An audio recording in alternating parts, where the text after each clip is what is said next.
David Seymour has labelled the Prime Minister's behaviour anti-democratic and disrespectful when it comes to his Treaty Principles Bill. The controversial piece of legislation is yet to be drafted, and Seymour says Christopher Luxon should wait to see it before ruling it out. Here's senior political correspondent Jenna Lynch. There is no escaping the depth of division facing the country. You've thrown Māori under the bus. As the coalition heard loud and clear at Koroneihana, the coronation celebrations for King Tuheitia yesterday. Mess with our mokopuna and we will not sit quietly. And that's before a bill for ACT's controversial Treaty Principles Bill has even seen the light of day. Yes, this is an uneasy conversation, but it's one that we need to have. David Seymour confirmed to 3 News the wording of the bill will differ to what was proposed by ACT in the election campaign, hinting perhaps there is some watering down happening. And I think some of the people that really want to be angry about it might have to cool off a little bit.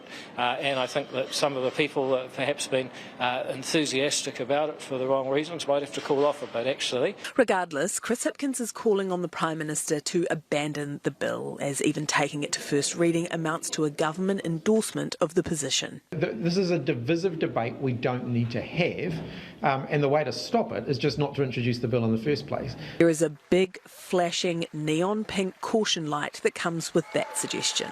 Is the Treaty Principles Bill, is it something you would break up the coalition over? Well, let's put it this way, you never play poker with your cards on the table. That's not a no. Well, it's an answer, isn't it? All right, we'll see you later. As part of coalition talks to solve an impasse, National and ACT agreed the bill would be introduced and supported through to Select Committee, but that's where it ends. No ifs, no buts, no maybes for National. Is there any scenario in which you would, public feedback comes back, it's in favour of it, would you change your mind? Is there any scenario? And we will not support it beyond first reading. The bill's shepherd took the tussle to the internet, posting to his socials that waiting to see the bill before deciding whether to support it would be the respectful and democratic thing to do. David Seymour has effectively in this tweet called you disrespectful and anti-democratic. Are you going to rein him in? I disagree. I just disagree. But that's exactly what he meant. Well, I think it is disrespectful and anti-democratic to tell people that no matter what they think, you're not open to changing your mind. So do you find it respectful of David Seymour to come out and publicly undermine you? We're being very respectful to make sure we implement the coalition agreement. That's what we're going to do. I think it's a bit alarming that we seem to have reached an environment where we have government by Twitter in New Zealand, where we've got 3 different governments negotiating with each other via Twitter. Division over policy is not confined to the coalition. Does the Labour Party support sanctioning young beneficiaries? Overall, we're pretty scyptical about this sanctioning system as a whole. Would you say they're not necessarily a bad thing, particularly for those under 21? I wouldn't. That's not necessarily a comment that I would make. I'm not sure who's made that. It was his own MP.